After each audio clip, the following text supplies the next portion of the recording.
Hello friends, ಇವತ್ತೊಂದು ವಿಶೇಷ ಸಾಂಪ್ರದಾಯಿಕ ರೆಸಿಪಿಯೊಂದಿಗೆ ಬಂದಿದ್ದೀನಿ. ತುಂಬ ಹಳೆ ಕಾಲದ ರೆಸಿಪಿ ಇದು. ತುಂಬ ರುಚಿಯಾಗಿರುತ್ತೆ. ಅನ್ನದ ಜೊತೆ ಬೇಳೆ ಹಾಕೋ ಅಗತ್ಯನೇ ಇಲ್ಲ ಈ ರೆಸಿಪಿಗೆ. ಈ ರೆಸಿಪಿನ ಹೇಗೆ ಮಾಡೋದು ಅಂತ ನೋಡೋದಕ್ಕಿಂತ ಮುಂಚೆ, ಇದೇ ಮೊದಲನೇ ಬಾರಿ ನನ್ನ ಚಾನಲ್ನ ವಿಡಿಯೋನ ನೋಡ್ತಿರೋದು ಅಂತ ಆದರೆ ನನ್ನ ಚಾನಲ್ AVK ಹಾಬಿ ಐಡಿಯಾಸ್ಗೆ ಸಬ್ಸ್ಕ್ರೈಬ್ ಆಗೋದಕ್ಕೆ ಮರಿಬೇಡಿ. ಹಾಗೂ ಪಕ್ಕದಲ್ಲೇ ಇರೋ ಬೆಲ್ ಬಟನ್ನ ಕ್ಲಿಕ್ ಮಾಡಿ ಆಲ್ ಅಂತ ಆಪ್ಷನ್ ಚೂಸ್ ಮಾಡಿದರೆ ನನ್ನ ಪ್ರತಿ ವಿಡಿಯೋದ ನೋಟಿಫಿಕೇಷನ್ ನಿಮಗೆ ಬರುತ್ತೆ ಮತ್ತು ಎಲ್ಲರಿಗಿಂತ ಮುಂಚಿತವಾಗಿ ವಿಡಿಯೋ ನೋಡೋದಕ್ಕೆ ಸಹಾಯ ಆಗುತ್ತೆ. ಬನ್ನಿ ಫ್ರೆಂಡ್ಸ್, ಇವತ್ತಿನ ವಿಡಿಯೋದಲ್ಲಿ ರುಚಿಕರವಾಗಿರುವಂತಹ ಅನ್ನದೊಡಗನ್ನೇ ಸವಿಯುವಂಥ ಈ ಸ್ಪೆಷಲ್ ರುಚಿಯ ಈ ರೆಸಿಪಿ ಯಾವುದು, ಹೇಗೆ ಮಾಡೋದು ಅಂತ ನೋಡೋಣ. ಮಂಗಳೂರು ಸೌತೆಕಾಯಿನ ಕಟ್ ಮಾಡ್ಕೋತಾ ಇದ್ದೀನಿ. ನಾನಿಲ್ಲಿ ಅರ್ಧ ಮಗೆಕಾಯಿ ಅಥವಾ ಮಂಗಳೂರು ಸೌತೆಕಾಯಿನ ತಗೊಂಡಿದ್ದೀನಿ. ಈಗ ಇದನ್ನು ಬೀಜ ಎಲ್ಲ ನೀಟಾಗಿ ತೆಕ್ಕೋಬೇಕು. ನೋಡಿ, ಹೀಗೆ ತೆಗಿಯೋದ್ರಿಂದ ನಮಗೆ ನೀಟಾಗಿ ಬೀಜ ಎಲ್ಲ ಬಂದ್ಬಿಡತ್ತೆ. ಈಗ ಇಷ್ಟ ಆದಮೇಲೆ ಕೆಲವೊಂದು ಸೌತೆಕಾಯಿಗಳಲ್ಲಿ ನೋಡಿ, ಈ ಸಿಪ್ಪೆ ಪಾರ್ಟ್ ಇರತ್ತಲ್ಲ, ಇದು ಫುಲ್ಲು ಗ್ರೀನಿಶ್ ಇದ್ದರೆ ಕಹಿ ಬರೋ ಚಾನ್ಸು ಜಾಸ್ತಿ ಇರುತ್ತೆ. ಯಾವುದೇ ಒಂದು ಸಲ ಮಂಗಳೂರು ಸೌತೆಕಾಯಿನ ನಾವು ಅಡುಗೆಗೆ ಉಪಯೋಗಿಸುವಾಗ ಈ ರೀತಿ ಒಂದು ತಿರುಳನ್ನು ತಗೊಂಡು ತಿಂದು ಚೆಕ್ ಮಾಡಿದರೆ ನಮಗೆ ಕಹಿ ಅಂಶ ಏನಾದ್ರು ಇದ್ದರೆ ಕರೆಕ್ಟಾಗಿ ಗೊತ್ತಾಗುತ್ತೆ. ನೋಡಿ, ನನ್ನ ಸಿಪ್ಪೆಯ ಪಾರ್ಟ್ ಇರುತ್ತೆ ಗ್ರೀನಿಶ್ ಆಗಿ ಇದ್ದರೆ ಮಾತ್ರ ಅದು ಕಹಿ ಬರೋ ಚಾನ್ಸು ಇರುತ್ತೆ. ಕಹಿ ಏನಾದ್ರು ಇದ್ದರೆ ಒಂದ್ಸಲ ಇಷ್ಟು ಬೀಜ ಎಲ್ಲ ತೆಕ್ಕೊಂಡು ಆದಮೇಲೆ ನೀಟಾಗಿ ಒಂದ್ಸಲ ನೀರಿನಲ್ಲಿ ತೊಳ್ಕೊಂಬಿಟ್ರೆ ಸ್ವಲ್ಪನೂ ಕಹಿ ಬರೋಲ್ಲ. ಈಗ ಈ ರೀತಿಯಲ್ಲಿ ಕಟ್ ಮಾಡ್ಕೋತಾ ಇದ್ದೀನಿ ನೋಡಿ.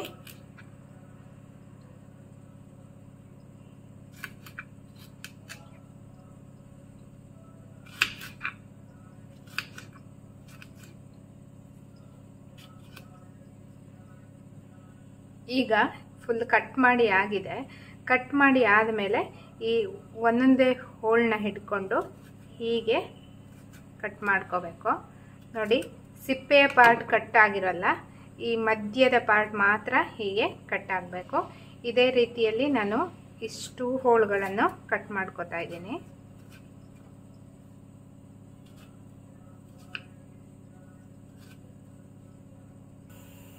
ಈಗ ಅಷ್ಟು ಹೋಳುಗಳು ಕಟ್ಟಾಗಿ ರೆಡಿಯಾಗಿದೆ. ಈಗ ನಾನು ಒಂದು ದೋಸೆ ಪ್ಯಾನ್ನ ತಗೊಂಡಿದ್ದೀನಿ. ಅದಕ್ಕೆ ಎಣ್ಣೆ ಹಾಕ್ತಾ ಇದ್ದೀನಿ. ನಾನಿಲ್ಲಿ ಕೊಬ್ಬರಿ ಎಣ್ಣೆ ಯೂಸ್ ಮಾಡ್ತಾ ಇದ್ದೀನಿ. ನೀವು ಯಾವ ಎಣ್ಣೆ ಬಳಸ್ತೀರಾ ನೋಡಿಕೊಂಡು ಹಾಕ್ಕೋಬೋದು. ಚೆನ್ನಾಗಿ ಎಣ್ಣೆ ಹಾಕ್ಕೋಬೇಕು. ನಂತರ ಈ ಕಟ್ ಮಾಡಿರೋ ಹೋಳುಗಳನ್ನು ಒಂದೊಂದಾಗಿ ಹೀಗೆ ಜೋಡಿಸ್ಕೋಬೇಕು.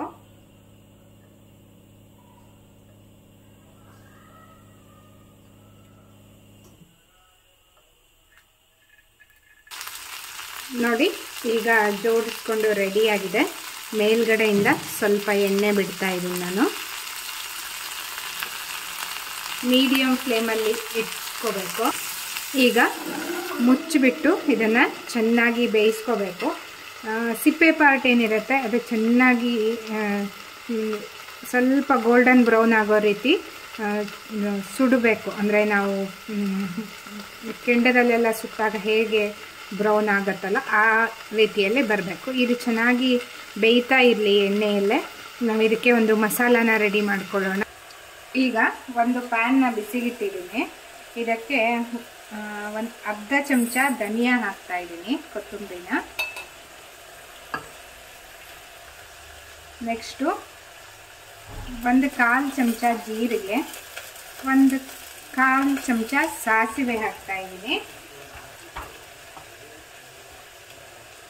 ನೆಕ್ಸ್ಟು ಒಣಮೆಣಸು, 2 ಒಣಮೆಣಸನ್ನು ತಗೊಂಡಿದ್ದೀನಿ ನಾನು. ಮಸಾಲೆನ ಚೆನ್ನಾಗಿ ಹುರ್ಕೊಳ್ಳೋಣ.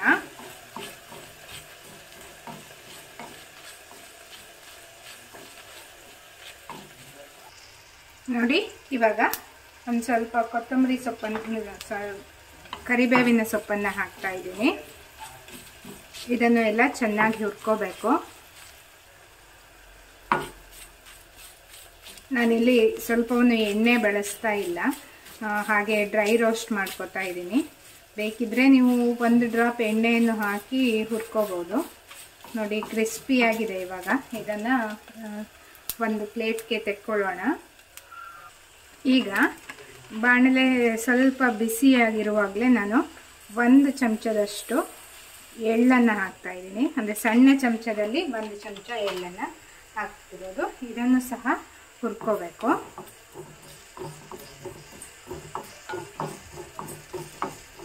ನಾನು ಈಗ ಸ್ಟವ್ನ ಆಫ್ ಮಾಡಿಬಿಟ್ಟಿದ್ದೀನಿ, ಯಾಕೆಂದರೆ ಬಾಣಲೆ ಶಾಖಕ್ಕೆ ಇದು ಹುರ್ಕೊಂಡ್ರೆ ಸಾಕಾಗತ್ತೆ. ನೋಡಿ ಇವಾಗ ಚಟಪಟ ಅಂತ ಸೌಂಡ್ ಬರ್ತಾ ಇದೆ. ಈಗ ಇಷ್ಟು ಸಾಕಾಗತ್ತೆ. ಇದನ್ನು ಸಹ ಅದೇ ಪ್ಲೇಟಿಗೆ ಶಿಫ್ಟ್ ಮಾಡ್ಕೊತಾ ಇದ್ದೀನಿ. ನೋಡಿ ಹುರಿದಿಟ್ಟಿರೋ ಮಸಾಲೆಗಳನ್ನೆಲ್ಲ ಪ್ಲೇಟಿಗೆ ಹಾಕಿ ಒಂದು 10 ನಿಮಿಷ ತಣ್ಣಗಾಗೋದಕ್ಕೆ ಬಿಡೋಣ. ಈಗ ಬನ್ನಿ ಬೇಯಲಿಕ್ಕೆ ಇಟ್ಟಿರೋ ಹೋಳುಗಳೆಲ್ಲ ಏನಾಯಿತು ಅಂತ ನೋಡೋಣ. ನೋಡಿ ಕಲರ್ ಚೇಂಜ್ ಆಗಿದೆ. ಇವಾಗ ಒಮ್ಮೆ ನಾನು ಇದನ್ನೆಲ್ಲ ಸ್ವಲ್ಪ ಉಲ್ಟಾ ಮಾಡಿ ಹಾಕ್ತಾ ಇದ್ದೀನಿ.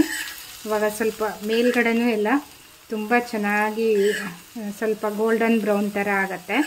ಘಮ ಘಮ ಅಂತ ಪರಿಮಳ ಬರ್ತಾ ಇದೆ ಈ ರೀತಿ ಎಣ್ಣೆಯಲ್ಲಿ ನಾವು ಸುಟ್ಟಿರೋದ್ರಿಂದ. ನೋಡಿ ಎಲ್ಲವೂ ಚೆನ್ನಾಗಿ ಬೆಂದಿದೆ, ಫ್ರೈ ಆಗಿದೆ ಎಣ್ಣೆಯಲ್ಲಿ. ಘಮ ಘಮ ಅಂತ ಪರಿಮಳ ಸಹ ಬರ್ತಾ ಇದೆ. ನಾನು ಇವಾಗ ಸ್ಟವ್ನ ಆಫ್ ಮಾಡಿಬಿಟ್ಟು ಹಾಗೆ ಬಿಡ್ತಾ ಇದ್ದೀನಿ.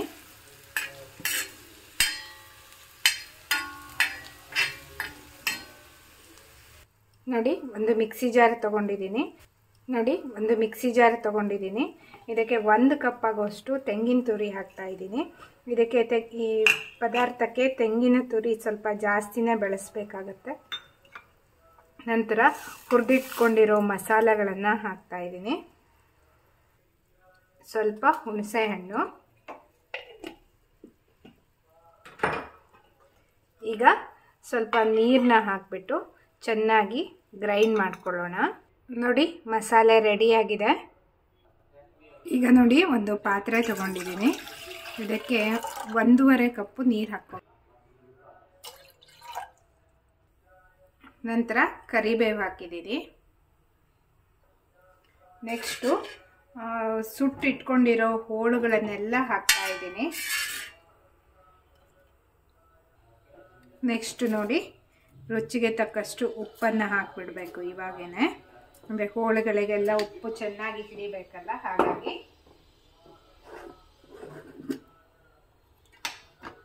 ನಂತರ ಸ್ವಲ್ಪ ಬೆಲ್ಲವನ್ನು ಹಾಕ್ತಾ ಇದ್ದೀನಿ. ಈ ಹುಳಿ ಸಿಹಿ ಸಿಹಿಯಾಗಿ ಖಾರ ಖಾರವಾಗಿ ಎಲ್ಲ ಇದ್ರೇ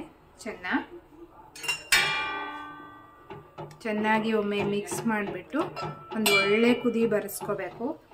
ಉಪ್ಪು ಮತ್ತು ಬೆಲ್ಲ ಎಲ್ಲ ಚೆನ್ನಾಗಿ ಹೋಳಿಗೆ ಹಿಡಿಯೋ ತನಕ ಕುದಿಸ್ಬೇಕು. ಒಂದು 4 ನಿಮಿಷ ಕುದಿಸಿದ್ರೆ ಸಾಕಾಗತ್ತೆ. ನೋಡಿ ಚೆನ್ನಾಗಿ ಕುದಿ ಬಂದಿದೆ. ಎಲ್ಲ ಉಪ್ಪು ಬೆಲ್ಲ ಎಲ್ಲ ಚೆನ್ನಾಗಿ ಹೋಳಿಗೆ ಹಿಡಿದಿದೆ. ಇವಾಗ ರುಬ್ಬಿಟ್ಕೊಂಡಿರೋ ಮಸಾಲಾನ ಹಾಕ್ಕೊಬಿಡೋಣ. ಈಗ ಮಿಕ್ಸಿ ಜಾರ್ಗೆ ಸ್ವಲ್ಪ ನೀರನ್ನ ಹಾಕಿಬಿಟ್ಟು ಹಾಕ್ತಾ ಇದ್ದೀನಿ. ನೋಡಿ ಫ್ರೆಂಡ್ಸ್, ಈ ಹುಳಿಗೆ ಬೇಳೆಯನ್ನು ಹಾಕೋ ಅಗತ್ಯವಿಲ್ಲ. ಯಾಕೆಂದರೆ ನಾವು ಕಾಯಿ ಎಳ್ಳು ಹಾಕಿರ್ತೀವಲ್ಲ, ಅದೇ ದಪ್ಪ ಸ್ಥಿರತೆಯನ್ನು ಕೊಡುತ್ತೆ. ಹಾಗಾಗಿ ಈ ಹುಳಿಗೆ ಬೇಳೆಯ ಅವಶ್ಯಕತೆ ಇರುವುದಿಲ್ಲ. ನಿಮಗೆ ಬೇಳೆ ಬೇಕೇ ಬೇಕು ಅಂತಾದರೆ ಒಂದು 3-4 ಚಮಚ ತೊಗರಿಬೇಳೆನ ಬೇಯಿಸ್ಬಿಟ್ಟು ಈ ಹಂತದಲ್ಲಿ ಹಾಕ್ಕೋಬೋದು. ಆದರೆ ಈ ರೀತಿ ಮಾಡ್ಕೊಳ್ಳೋದು ತುಂಬ ರುಚಿಯಾಗಿರುತ್ತೆ. ಇವಾಗ ಒಮ್ಮೆ ಚೆಕ್ ಮಾಡಿಬಿಟ್ಟು ಉಪ್ಪು ಏನಾದ್ರು ಸಾಕಾಗಲಿಲ್ಲ ಅಂದರೆ ಇವಾಗ ಹಾಕ್ಕೊಂಡು ಮತ್ತು ಚೆನ್ನಾಗಿ ಕುದಿಸ್ಕೋಬೇಕು. ನೋಡಿ ಈ ರೀತಿಯಾಗಿ ಚೆನ್ನಾಗಿ ಕುದಿಬೇಕು. ಈಗ ಒಂದು ಗಮ್ಮತ್ತಾಗಿರೋ ಒಗ್ಗರಣೆ ಹಾಕೋಣ. ಕೊಬ್ಬರಿ ಎಣ್ಣೆ, ಸಾಸಿವೆ, ಇಂಗು ಮತ್ತು ಒಂದು ಒಣಮೆಣಸು.